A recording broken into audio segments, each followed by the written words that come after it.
Next question की बात करूँ ना, तो एक ये क्वेश्चन बोल क्या रहा है, एक बार है ना थोड़ा सा ध्यान से पढ़ना पड़ेगा कि टोलिन, बेंजीन प्लस टोलिन का वेपर प्रेशर इस तरह से दे रखा, टोटल वेपर प्रेशर ये है, ठीक है। और एक्स भी मोल फ्रैक्शन बेंजीन का है ना। प्रिपेयर्ड बाय, ये प्रिपेयर्ड होता है बेंजीन का कितना मोल 12 मोल और टोलिन का कितना मोल 8 मोल। If the vapour over the solution, over this solution are removed and condensate into liquid, किसमें कर दिया बताओ, लिक्विड में कंडेंसेट कर दिया। Again brought to the temperature, brought to the temperature 50 degree Celsius, कितने में ले आए बताओ, 50 डिग्री सेल्सियस में ले आए। दिस मीन्स जैसे वेपर को अपन कलेक्ट किया देन वापस कंडेंसेट किया, तो जो वेपर थी वो किस में कन्वर्ट हो जाएगी, लिक्विड में। ठीक है। तो अब वो बता रहा है कि मोल फ्रैक्शन बेंजीन का कितना होगा, किसमें, जो वेपर बनी है, जो अगेन वेपर बनी है। तो मैं इस क्वेश्चन को एक बार और समझाता हूँ, है ना, डायग्राम के थ्रू।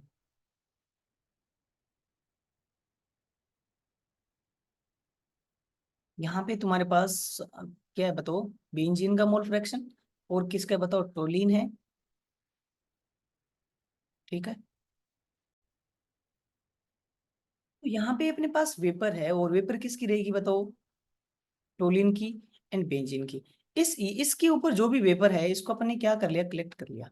क्या क्या बताओ, कलेक्ट किया, और कलेक्ट करके इसको कंडेंसेट कर दिया। इस वेपर को क्या कर लिया, वापस बताओ, कंडेंसेट कर दिया। क्या कर दिया बोलो, कंडेंसेट कर दिया। जैसे कंडेंसेट करेंगे, यहाँ पे अपन ने क्या कर दिया, जो वेपर थी इस वेपर को कंडेंसेट कर दिया, तो यहाँ पे वापस क्या बन जाएगा बताओ, लिक्विड।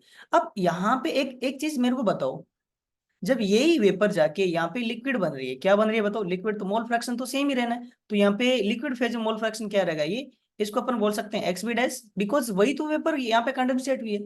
और टोलिन का क्या हो जाएगा, एक्स टी डैश। अब यहाँ पे क्वेश्चन ये बोल रहा है कि अब जो ये वेपर बन रही है, इसमें इस बेंजीन का मोल फ्रैक्शन क्या होगा। तो अज्यूम करते हैं मोल फ्रैक्शन क्या, वाई बी डैश, और इसका मोल फ्रैक्शन क्या हो जाएगा, वाई टी डैश। ये चीज समझ आई ना, इतनी चीज, ये सुनो, क्लियर कट।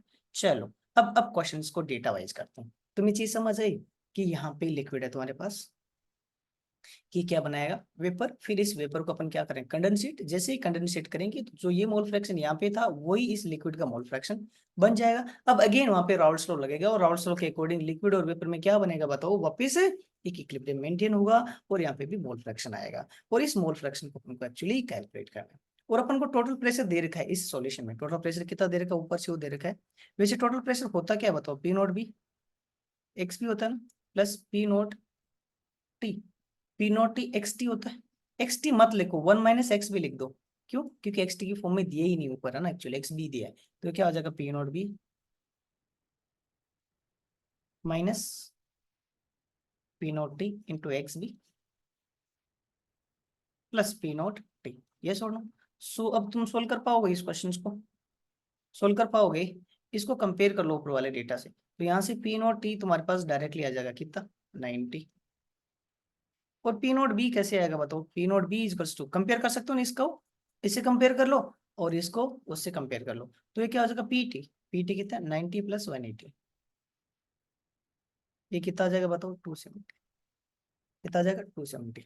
अब तुम्हें दूसरा डेटा ये भी पता है, इसका मोल फ्रैक्शन दे रखा है, इसका 12 मोल है, और टोटल मोल कितना है, 20। ये मोल आ जाएगा, और इसका मोल कितना, 8/20। ठीक है। ये मोल फ्रैक्शन आ गया यहाँ से। समझ आया कि नहीं है, ये सुनो, ये सुनो। अब अपन को क्या कैलकुलेट करना है, ये वाई बी और वाई टी और ये वाई बी किससे कैलकुलेट होगा बताओ, डाल्टन से। ये मैं थर्ड या फोर्थ क्वेश्चन कर रहा हूँ, semi question. Y B equals to क्या होगा बताओ, P naught B, P naught B कितना है अपने पास, पी नोट बी है 270, P naught B into X B कितना बताओ, ये कैलकुलेट किया अपन ने, 12/20, डिवाइड बाई क्या हो जाएगा बताओ, टोटल प्रेशर। टोटल प्रेशर में एक्स बी की वैल्यू लिख दो यहाँ पे, डायरेक्टली आ जाएगा 90, प्लस ये क्या होगा 180 into mole fraction of B कितना है, 12/20, कितना है 12/20, है ना। इस वैल्यू को अगर तुम सोल्व करो तो क्या हो जाएगा, 270, 270 divide by 90 into 20 plus 180 into 12, 1 into 12। ठीक है, ये हो जाएगा। इसको सोल्व करके बता दो एक बार मेरे को। तो इसको अगर सोल्व करेंगे अपन, तो कितना आएगा बताओ,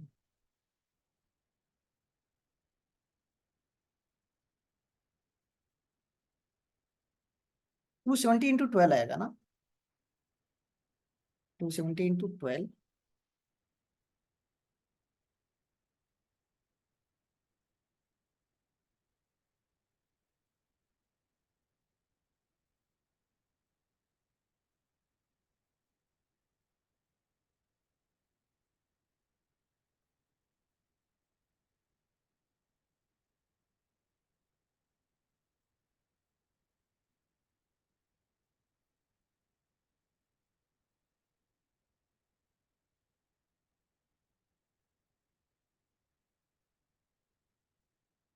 180 इंटू 12, तो ये कितना आ जाएगा बताओ? 0.818, ठीक है। वाई भी बना, ये आ गया। अब ये एक्स टी कितना आ जाएगा बताओ? 1 माइनस 0.818, तो ये कितना आ जाएगा? 0.18 के आसपास कितना आ जाएगा बताओ? 0.18 के आसपास, ठीक है। अब अपन को ये वाई बी डैश निकालना है। क्या चीज निकालना है बताओ? Y B dash. अब अपन को पता चल गया नहीं ये मोल फ्रैक्शन कितना है बताओ यार। ये वाई बी है 0.818, और ये एक्स टी कितना है बताओ? वो है अपने पास 0.1818, ऐसे ऐसे है। तो यहाँ पे पहले इस लिक्विड का वेपर प्रेशर निकालते हैं। अच्छा, पी नोट चेंज होगा नहीं, तो इस बार पी टी डैश क्या हो जाएगा? अगेन वही पी नोट बी।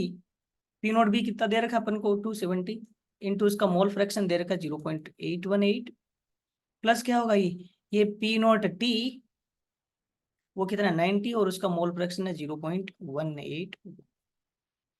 ठीक है, इस वैल्यू को कैलकुलेट करते हैं।